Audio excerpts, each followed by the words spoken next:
And welcome to SP smart hybrid schooling system. बेटा जो है कि ये आपका असाइनमेंट नंबर 6 है, जिसको हम डिस्कस करेंगे वन बाय वन करके। तो पहला क्वेश्चन जो कई बार पूछा भी गया है, कह रहा है कि who discovered photo electric effect. बच्चा लिखता है अल्बर्ट आइंस्टाइन, जो कि गलत होता है। आपको इसको जो है क्वेश्चन नंबर जी आपका 1 है, इसको आपने हर्ट्ज ने क्या किया था, डिस्कवर किया था। ठीक है बेटा जी। तो डिस्कवरी जो फोटो इलेक्ट्रिक इफेक्ट की थी वो उसने हर्ट्ज ने किया था। ठीक, अगला क्वेश्चन क्या है, देखो ध्यान से। The energy of photon is equal to the 3 kilo electron volt, calculate the linear momentum. ठीक है बेटा जी। अब क्वेश्चन नंबर 2 देखो तुम्हारा क्या है। अब इसकी एनर्जी कितनी दी गई है, 3 किलो इलेक्ट्रॉन वोल्ट। तो कन्वर्ट कर लो वोल्ट में, कितना आ जाएगा, 3000 इलेक्ट्रॉन वोल्ट आ जाएगा बेटा जी। ठीक है ना। और अगर इसको हम जूल में कन्वर्ट करते हैं तो क्या होगा, देखो ध्यान से, कि 3000 हो जाएगा इंटू कितना इलेक्ट्रॉन, 1.6 इंटू 10⁻⁻19 मल्टीप्लाई किया तो ये किस में हो जाएगा, इलेक्ट्रॉन वोल्ट, जूल में कन्वर्ट हो जाएगा। ठीक है ना। और ये अप्रॉक्सीमेटली कितना आ जाएगा, अगर मल्टीप्लाई करोगे तो आ जाएगा 4800 इंटू 10⁻⁻19 है ना बेटा जी। और इसको अगर रीअरेंज कर दो और तो हो जाएगा तुम्हारा 48 इंटू 10⁻⁻17 जूल। इतने जूल की एनर्जी तो बात होगी जो आपके 3 किलो वोल्ट है। अब आपसे पूछा है मोमेंटम, तो मोमेंटम क्या होता है, सीधे E/c होता है। E कितना आपका आ गया, 48 इंटू 10⁻⁻17, ये 3 इंटू 10⁻8 आ जाएगा। ठीक है बेटा जी, आई थिंक मेरी बात आप समझ गए। तो कितना आ जाएगा तुम्हारा, 16 इंटू 10⁻25 आ जाएगा। और इसको अगर और अच्छे से रीअरेंज करो, जो आपका मोमेंटम आ जाएगा 1.6 इंटू 10⁻24 kg मीटर पर सेकेंड। ठीक है बेटा जी, आई थिंक मेरी बात समझ पाई मैं क्या बोल रहा हूँ। तो ये आपका मोमेंटम आ जाएगा 1.6 10⁻24 और क्या ऑर्डर हो जाएगा, आई थिंक आपका ऑप्शन नंबर 1 करेक्ट होगा। ठीक है। क्वेश्चन क्या है कि which of the following is not incorrect statement reading photons. तो पहला आपका क्या है कि फोटोन एक्सर्ट नो प्रेशर, यही आपका इनकरेक्ट स्टेटमेंट है ना। तो आप कह सकते हो कि क्वेश्चन नंबर अगर हम 3 की बात करें कि फोटोन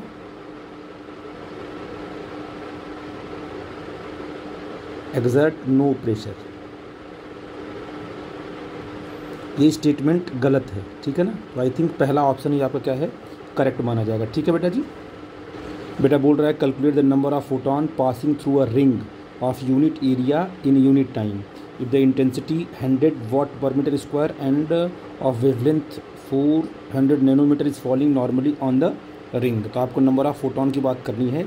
देखो इसकी जो इंटेंसिटी है आई कितनी दी गई है, वो आपको 100 वाट पर मीटर स्क्वायर दी गई है। ठीक है ना। लैम्डा कितना दिया गया बेटा जी, 400 न्यूटन मीटर दिया गया है। ठीक है ना। अगर हम क्या करें, ध्यान से, जो हमारा फार्मूला होता है इंटेंसिटी का, फार्मूला क्या होता है, NHc/A लैम्डा। तो हमको क्या निकालना है, हमको N/A निकालना है। तो N/A नंबर ऑफ इलेक्ट्रॉन पर एरिया कितनी होगी बेटा जी, तो हो जाएगा तुम्हारा I λ/hc है कि नहीं। तो I कितना बेटा जी, I आपका 100 है और लैम्डा की वैल्यू कितनी है, 4 नैनोमीटर है। तो 400 इंटू 10⁻⁻9 मीटर हो जाएगा। अपॉन h क्या होता है, 6.6 इंटू 10⁻34 हो जाएगा। और 3 इंटू 10⁻8 मीटर पर सेकेंड। इसे सॉल्व करेंगे तो ये अप्रॉक्सीमेटली 2.02 इंटू 10⁻20 की ऑर्डर का आएगा। इतने number of electron per unit area, number of photons per unit area आपको मिलेंगे। तो आई थिंक 2 ये आपका ऑप्शन नंबर आपका 2 करेक्ट होगा। ठीक है। कह रहा है कि TV station is operated at 100 milli watt with signal frequency आपको दिया, कैलकुलेट द क्या चीज़, number of photons radiated per second by its antenna. तो आप देखो ध्यान से कि आपको अगर हम 5 की बात करें तो पावर कितना दिया गया आपको, 100 मिली वाट दिया गया है, ये पावर दिया गया है। इसको अगर वाट में कन्वर्ट करेंगे तो क्या हो जाएगा, तो 100 इंटू 10⁻6 हो जाएगा वाट, ये जाएगा 10⁸ वाट आ गया। क्यों बच्चा जी। और फ्रीक्वेंसी कितना दी गई है, न्यू ये आपको दी गई 10 मेगाहर्ट्ज़। कन्वर्ट कर 10 टू पावर क्या तुम्हारा जाएगा 7, सीधे हो जाएगा हर्ट्ज़। लैम्डा इक्वल टू क्या होता है सी अपॉन न्यू होता है। 3 इंटू 10 टू पावर 8 कर लिया, न्यू कितना है 10 टू पावर 7 हो गया, तो यहाँ से आपका आ गया 30 मीटर आ गया। ठीक है ना। अब बताइए आपको निकालना क्या है बेटा जी।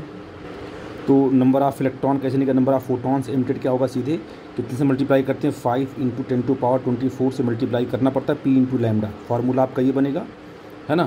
तो 5 into 10 to power 24 into P की वैल्यू क्या है 10 टू पावर 8 है, और लैम्डा की वैल्यू कितनी है 30 मीटर है। जो नंबर निकल के आपको आ जाएगा 15 इंटू, है ना, 10 टू पावर 33 फोटॉन पर सेकेंड आ जाएगा बेटा जी, है ना। अब इसको चाहो तो आप कैसे कर लो कि 1.5 इंटू 10 टू पावर 34 फोटॉन पर सेकेंड। 1.5 कहाँ आपका है, कितना ऑर्डर क्या 1.5 34 आ गया, ऑप्शन नंबर फर्स्ट करेक्ट होगा। ठीक है। बोल रहा है कि for the effective nuclear forces the distance should be, क्या है डिस्टेंस, क्या है 10 टू पावर क्या है, डिस्टेंस शुड बी क्या होना चाहिए अप्रॉक्सीमेटली 10 टू पावर -15 मीटर के ऑर्डर का होना चाहिए। ठीक है ना, इफेक्टिव फोर्स होने के लिए। अगर हम क्वेश्चन नंबर 7 की बात करें बेटा, बोल रहा है कि the mass number of nucleus is equal to the number of, तो जो मास नंबर होता है सीधे वो क्या होता है नंबर ऑफ न्यूक्लियॉन्स होता है। इसे क्या बोलते हैं नंबर ऑफ प्रोटॉन और प्लस नंबर ऑफ न्यूट्रॉन, इन दोनों को जोड़ते हैं तो आपको न्यूक्लियॉन्स मिलता है। ठीक है बेटा। बोल रहा है कि according to Bohr theory the moment of momentum of electron revolving in second orbit of the hydrogen atom will be. ठीक है ना। तो आप मुझे बताइए क्वेश्चन नंबर अगर हम 8 की बात करें तो आप क्या बोलोगे कि भाई जो एंगुलर मोमेंटम होता है इलेक्ट्रॉन का,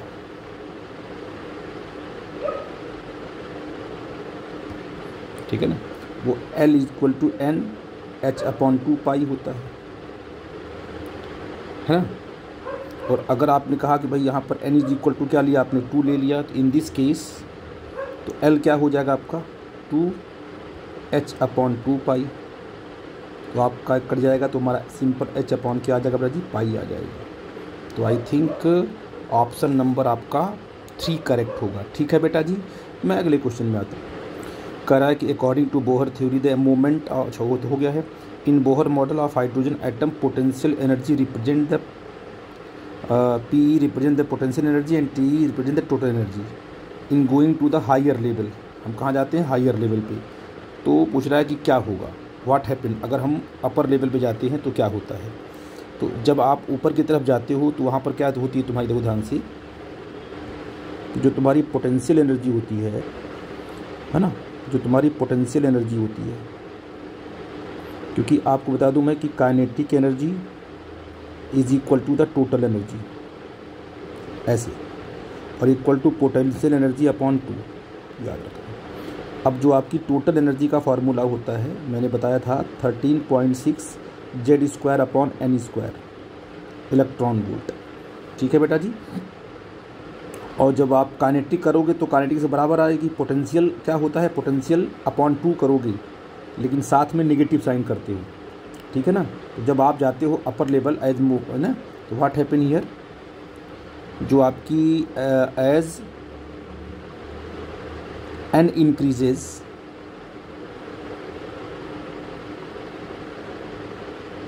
और ये नेगेटिव में होती टोटल एनर्जी आपकी, एज पोटेंशियल एनर्जी क्या होगी इंक्रीज करेगी। क्यों करेगी इंक्रीज,